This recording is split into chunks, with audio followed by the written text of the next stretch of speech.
¿Cómo están? Buenos días, bienvenidos a Agenda Económica. Son las 8 de la mañana con un minuto y ya estamos comenzando nuestra edición para este día martes 11 de enero. Bienvenidos a la revisión de informaciones para comenzar esta jornada. Vamos de inmediato a nuestro resumen. Partimos adelantando los titulares para nuestra revisión del día de hoy. Y vamos a comenzar, por supuesto, hablando de la pensión garantizada universal, tema que ha copado la agenda legislativa por estas horas y que tiene muy ocupados al gobierno y a la oposición también, incluso al gobierno entrante, al de Gabriel Boric, porque el presidente electo también ha seguido de cerca esta discusión que ayer tuvo un hito en la Cámara de Diputados. Se aprobó el proyecto de financiamiento y, para sorpresa de muchos, de manera unánime, fue despachada esta iniciativa desde la Cámara Baja al Senado, incluyendo el impuesto a los súper ricos. Esta iniciativa, que fue planteada por la oposición, está dentro del paquete de financiamiento. Probablemente sufra cambios esto en la discusión en el Senado, pero de todas maneras se dio una señal, sobre todo de voluntad política, para tratar de avanzar en esta iniciativa y conseguir así que esta pensión garantizada universal pueda eventualmente pagarse en febrero. Se ve difícil, eso sí, los plazos. Vamos a estar revisando detalles de lo que ocurrió ayer y estaremos en conversación, además, en la entrevista de hoy con la senadora Carolina Goich para adelantar qué es lo que viene en la Cámara Alta. Por otra parte, también vamos a estar revisando los detalles de la propuesta que ha enviado el gobierno para introducir cambios al mercado del gas en nuestro país. Después del informe que publicó hace algunos meses la Fiscalía Nacional Económica y que revelaba falta de competencia, en el Ejecutivo enviaron un proyecto que ya está en el Congreso para avanzar en esta materia y generar cambios de fondo. El más importante, separar la distribución mayorista de gas, la importación de este combustible a nuestro país, respecto a la distribución minorista, y de esa forma entonces evitar que estén amarrados ambos negocios, como ocurre al día de hoy. Lo que se busca finalmente es generar más competencia y generar sobre todo una transferencia de precios hacia los consumidores finales. Ya vamos a estar también revisando los detalles de la propuesta que ha planteado el Ejecutivo en esta materia. Por otro lado, a nivel productivo en el sector de los salmones, hay preocupación por la posibilidad de un riesgo sanitario relevante que ya ha afectado en otras ocasiones a esta industria en nuestro país. Hablamos de un bloom de algas que tiene preocupados a algunos de los salmoneros, sobre todo en la zona sur. Esto después de que un centro de salmón en Aysén enfrentara ya precisamente este problema desde el punto de vista sanitario. Hay 9 de 13 recintos en la zona que están enfrentando este problema y eso evidentemente que significa un riesgo importante para este sector que ya ha vivido experiencias de este tipo en años anteriores. Es un problema que genera la muerte de miles de peces. De hecho, una de las empresas ya estima que son 760.000 peces muertos debido al surgimiento de este bloom de algas y eso significa pérdidas importantes, con el riesgo además de que esto afecte a otros centros. Les contamos más en unos minutos. Y el día de hoy tendremos en unos minutos, a las 8:30, la encuesta de expectativas económicas del Banco Central. Esta encuesta es bien relevante porque de alguna manera nos sirve para tomar el pulso de lo que está proyectando el mercado a través de este instrumento que aplica el banco respecto a varios temas relevantes. Uno de ellos, el de la inflación, en momentos en que estamos cerrando un 2021 con una inflación disparada, la más alta desde el año 2007, 7,2%, y cuando se prevé todavía que el pic para este ciclo inflacionario pueda llegar en los próximos meses. Mayo, junio, podría incluso superar el 8% la inflación en Chile debido a varios factores, entre ellos algunas presiones internacionales y todavía el exceso de circulante que pueda estar en el mercado local. ¿Qué es lo que dicen los expertos consultados por el banco? Lo que revisaremos también en esta encuesta de expectativas económicas. Por último, revisemos cómo parten los mercados el día de hoy, qué es lo que está ocurriendo en las bolsas en el hemisferio norte, lo que vamos a ver a continuación en la gráfica para hacernos una idea del rendimiento a esta hora de la mañana en una jornada sumamente positiva para los mercados a nivel internacional. Ustedes lo pueden ver, el Eurostoxx, índice paneuropeo, que sube 1,32% a esta hora de la mañana. Londres está subiendo 0,49%, mientras que el DAX alemán sube más de 1,19% a esta hora de las transacciones. El Nikkei más temprano en Japón cerró con pérdidas, 0,9% de caída para el indicador japonés. El Dow Jones ayer, Wall Street cerró con una baja, 0,45%. La bolsa local cerró con una caída leve, eso sí, 0,08%. Y por último, el precio del dólar tuvo un fuerte repunte y llegó a 837 pesos, subió más de 1% el día de ayer en la plaza local. Bien, vamos entonces a revisar lo que ocurrió con la discusión en el Congreso de la Pensión Garantizada Universal. El financiamiento fue despachado de la Cámara, está en manos ahora del Senado, en momentos en que se están buscando acuerdos entre la oposición y el Ejecutivo para generar un mecanismo de financiamiento más robusto respecto al que ha planteado el gobierno. Negociaciones en las que incluso estaría interviniendo ya el equipo asesor del presidente electo Gabriel Boric, que está siguiendo de cerca esta discusión porque, claro, es un proyecto que tendrá que poner en marcha probablemente el próximo gobierno y porque muchos de los cambios tributarios estaban contemplados precisamente en su programa de gobierno. En la siguiente nota de Felipe Hernández vemos qué fue lo que ocurrió ayer en el Congreso.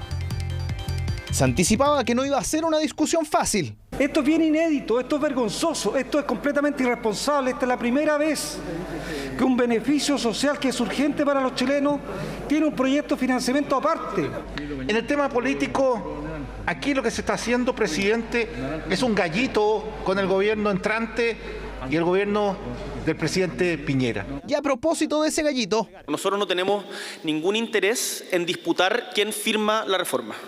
Acá lo que importa es que las pensiones mejoren para los chilenos y chilenas. Y por lo tanto, los plazos de la misma, los plazos en que se realice, no está supeditada a la ambición de quién pone la firma o quién se adjudica el hecho, sino más bien a que sea una reforma seria, responsable y sostenible en el futuro. el mecanismo de financiamiento es el gran punto en discusión, más aún si se ven por separado. Por un lado está el proyecto de la pensión garantizada universal y por otro un proyecto que reduce las exenciones tributarias, el que según el Consejo Fiscal Autónomo no alcanza para recaudar los recursos permanentes que requiere la PGU. Esto lo supo el gobierno el día jueves. Presidente, tuvo varios días para buscar soluciones que garantizaran el financiamiento de casi un punto del PIB, de modo que lo que aprobamos la semana antes pasada sea una política sólida, estable y no un cantinfleo. El punto es que en este proyecto de financiamiento la oposición introdujo una indicación que genera ronchas. Y si tuvimos que recurrir, ¿no es cierto?, a los súper ricos, tuvimos que recurrir a este impuesto, que además se viene trabajando hace muchísimo tiempo. Pero sé que en Alemania lleva 45 años, que en Austria 40, que en Dinamarca los súper ricos, ¿no es cierto?, pagaron durante 94 años, que en España 31. ¿Por qué no tratar de emparejar un poquito la cancha? En relación al denominado impuesto súper rico, la forma en que la oposición, la actual oposición, presentó una indicación que es inconstitucional y que saben que es inconstitucional, le va a pesar por los próximos 4 años cuando sea gobierno. Se está teniendo pan para hoy y hambre para mañana, así que los invito a ojalá modificar ese comportamiento. En votación. Por la afirmativa, 130 votos. Aprobado por no haber sido objeto de indicaciones. El proyecto queda además aprobado en particular en los términos propuestos por la Comisión de Hacienda. Proyecto aprobado, incluida la indicación del impuesto a los súper ricos, pero siempre hay un pero. Quisiéramos dejar en claro que necesitamos hacer una reserva de constitucionalidad respecto al artículo 2 del proyecto de ley en discusión. El proyecto de financiamiento pasa ahora a Comisión de Hacienda del Senado, Cámara Alta, que ya revisa la PGU en la Comisión de Trabajo. 8:09. Vamos a ir a otro tema. El gobierno presentó el proyecto para introducir cambios al mercado del gas en nuestro país. Y la propuesta es bien importante porque cambiaría sustantivamente la forma en la que está estructurado este mercado, cuestionado por la Fiscalía Nacional Económica en un informe que analizó en detalle la evolución que ha tenido esta industria en los últimos 10 años y que mostraba precisamente falta de competencia para este mercado. No se ha hablado, ojo, de colusión en este mercado, sino que de falta de competencia debido al rol que tienen y al peso que tienen los tres grandes actores, Gasco, Abastible y Lipigas, en esta industria. Las propuestas son bien relevantes porque lo que buscan es aumentar la competencia por la vía fundamentalmente de que estas tres empresas no participen de la comercialización directa al público. Revisemos ese detalle precisamente porque lo que establece esta iniciativa es que estas empresas que hoy día importan el gas a nuestro país y que distribuyen a nivel mayorista no puedan hacerlo a través de los canales minoristas. Aquí estamos viendo algunos de estos cambios. Esta división es el cambio fundamental de la propuesta del Ejecutivo. Serían las mismas empresas las que tendrían que registrarse ante la SEC, la Superintendencia de Electricidad y Combustibles, y elegir cuál de los dos roles cumplirían. si minoristas a nivel de llegar al cliente final o bien como mayoristas para que sean otros actores los que lleguen a los distintos barrios. Apertura de terminales de gas natural licuado es otro de los puntos también relevantes que plantea este informe y que aborda en particular la situación de Metrogas. Esta iniciativa establece la obligación de acceso a las redes a terceros y a los terminales de gas natural licuado y por otra parte contratos más eficientes es lo que se busca también, estableciendo una disposición transitoria para estos contratos de abastecimiento con empresas relacionadas de una distribuidora concesionaria de gas por red. Son los puntos centrales de este proyecto que fundamentalmente lo que busca es que entren nuevos actores en un mercado que tiene barreras de entrada muy altas. En la medida en que se separan estos dos roles de mayorista y de minorista, se permitiría el ingreso entonces de actores más pequeños que hoy día existen en Chile, pero son muy pocos y están en zonas bien específicas. En la región del Maule, por ejemplo, en la región de O'Higgins hay algunos, pero tienen una cuota de mercado muy menor. Lo que ha planteado Juan Carlos Llobet, el ministro de Energía, es que se han tomado las recomendaciones de la Fiscalía y se ingresa este proyecto de ley robusto, dijo, para aumentar y mejorar la competencia y fundamentalmente para bajar los precios, y eso es lo que se busca con esta iniciativa, los precios a los consumidores finales, que es lo que cuestionaba precisamente la Fiscalía Nacional en su informe. ¿Qué dijeron en algunas de las empresas? Bueno, revisemos detalles de lo que han planteado porque sus reparos fundamentalmente no tienen que ver con introducir los cambios al mercado, sino con el fundamento para ello. Miren lo que dijeron, por ejemplo, desde la empresa Gasco, una de las aludidas. Para nosotros es fundamental que se haga un análisis objetivo y técnico de todos los antecedentes y realidades de este mercado para no impulsar una legislación que finalmente vaya en perjuicio de los consumidores. Nos preocupa especialmente que el proyecto de ley se haya construido sobre la base de un informe de la Fiscalía que no consideró adecuadamente los argumentos, estudios y las observaciones entregadas por la empresa. Y ahí han puesto las tres empresas aludidas el foco de sus críticas a la forma en la que se desarrolló el estudio base para la elaboración de este proyecto de ley. ¿Qué dijeron desde Lipigas? Es lo que vamos a ver a continuación. Un extracto de este comunicado que liberaron ayer. Lo más importante, dicen, es defender el interés de los consumidores y no generar en ellos falsas expectativas. Sacar actores del mercado, plantean, no aumenta la competencia, sino que la disminuye. Reiteramos que en Lipigas no hay prácticas reñidas con la libre competencia ni con los sobreprecios. Veremos cómo se tramita el proyecto, seguramente tomará un tiempo. Veremos también si es que esto es compatible con la idea que han planteado algunos alcaldes, que ya está en trámite para permitirles distribución a los municipios a nivel nacional. Pero las organizaciones de consumidores también han sido bien claras. Se necesita investigar de todas maneras si es que aquí hubo prácticas reñidas con la libre competencia y eventualmente algún caso de colusión, es lo que han planteado, por ejemplo, desde Odeco.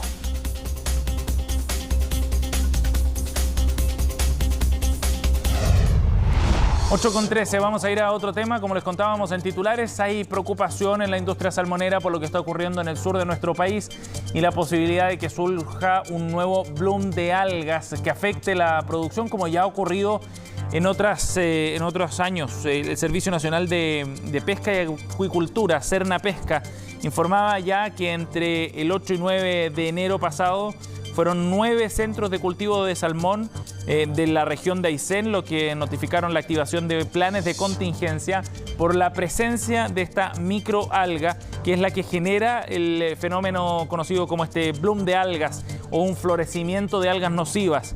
Es lo que produce masivas muertes de peces. Y Sernapesca ya ha estado en una serie de reuniones precisamente con autoridades de la zona, con las mismas empresas, para poder frenar este surgimiento y de esa manera evitar un daño mayor para la industria. Blumar ya informó ayer a la Comisión para el Mercado Financiero que algunos centros de engorda de su filial de salmones en Aysén fueron precisamente afectados por este bloom de algas y las pérdidas son cuantiosas, más de 3,3 millones de dólares después de la pérdida de 760.000 peces, lo que va generando además otro daño medioambiental en la medida que esos peces quedan en el fondo marino y evidentemente generan un impacto desde el punto de vista medioambiental para esos ecosistemas bien relevante. Es un asunto para mirar con precaución, sobre todo en un momento relevante para el sector exportador salmonero. 8:15. Ayer el ministro de Energía y Minería, Juan Carlos Llobet, que ha estado bien activo en las últimas semanas, fue a la Comisión de Economía de la Cámara de Diputados. La razón, entregar detalles sobre el proceso de licitación del litio, que ha abierto una controversia importante entre el gobierno actual y el gobierno entrante del presidente electo Gabriel Boric. ¿Qué fue lo que dijo en esta instancia y cuáles fueron los antecedentes expuestos? Lo revisamos en la siguiente nota. En medio de cuestionamientos y a solo días para que se dé por terminada la polémica licitación del litio, fue el propio viceministro Llobet quien llegó hasta la Comisión de Economía para despejar algunas dudas. ¿Por qué esto mismo que acaba de hacer usted hoy día? ¿Por qué antes de que se llamara licitación no vino al Congreso a explicar esto mismo? A lo mejor pudimos haber hecho más esfuerzo, ¿no? Lo que pasa es que también a veces, presidente, para ser franco, lo que uno recibe no son necesariamente preguntas que vienen de la curiosidad, sino que recibe más bien ataques, en los que es un poquito desgastante invertir tiempo. Desgaste que acusan desde el gobierno ante las críticas de la oposición, sector que denuncia un proceso inoportuno que podría entorpecer las intenciones del presidente electo Gabriel Boric de crear una empresa nacional del litio. Queda en evidencia lo inoportuna que fue esta licitación. Queda claro que fue una decisión política y uno tiene fundadas sospechas que hay otro tipo de intereses detrás de esta licitación. No es que se esté apuntando contra un gobierno, sino que se está trabajando en el gobierno del presidente Piñera sobre una necesidad imperiosa de mantener, ¿cierto?, las reservas internacionales y la competitividad mundial. Según las estimaciones, se espera que la demanda por el litio aumente hasta 4 veces en los próximos años. Una oportunidad que argumentan desde el gobierno se debe aprovechar, aún más considerando que nuestro país posee el 51% de las reservas mundiales de este mineral. Esta licitación no es incompatible con la creación de una empresa nacional del litio. El mercado está creciendo aceleradamente, pero nosotros hemos venido perdiendo sistemáticamente participación de mercado y es una oportunidad que si no hacemos algo para revertirla, se nos va a pasar. Y mientras el ministro exponía, la tensión fue creciendo en la Comisión de Economía. Usted no contesta lo que se le pregunta, usted va de la respuesta. Y eso, ¿sabe, ministro? Y se lo digo con mucha seriedad.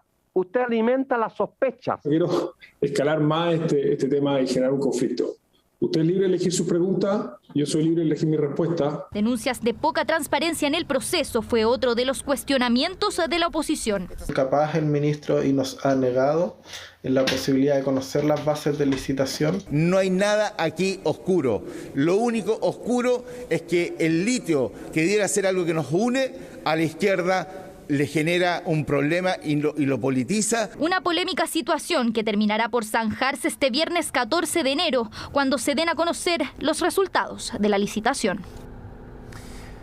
Claro, y después de esos resultados veremos cómo sigue este proceso con las conversaciones abiertas entre el gobierno entrante y el actual. Vamos a ir a una pausa, 8:18, volvemos con más de Agenda Económica.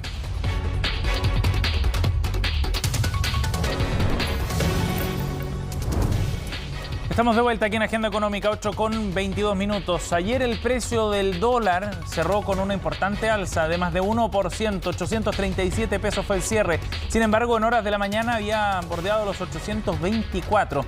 Detalles de esta y otras noticias de este lunes en la siguiente nota de resumen de Nicole Werner.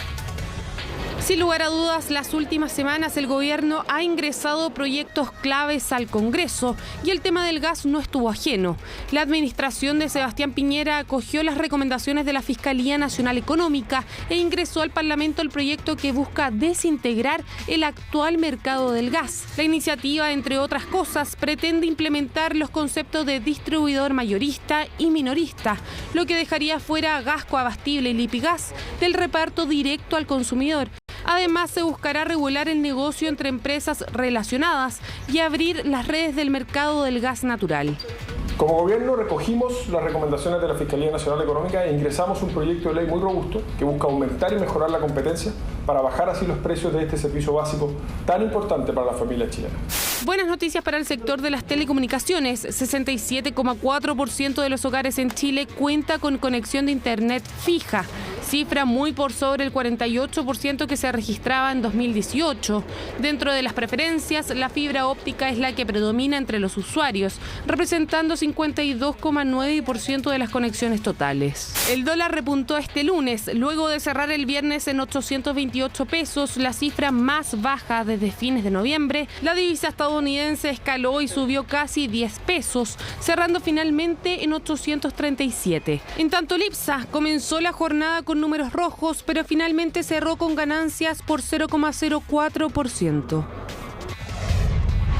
8:23. Vamos a ir a otro tema después de que se publicara un interesante estudio que menciona que Vitacura y Ñuñoa están en un ranking internacional por estar entre las comunas más caras de Latinoamérica para adquirir una vivienda. Un estudio que analiza distintos países y barrios icónicos como Puerto Madero en Buenos Aires o Carrasco en Uruguay, entre otros. Incluso Vitacura supera a reconocidas zonas turísticas y de importante patrimonio acá en la región. En la siguiente nota vemos los detalles.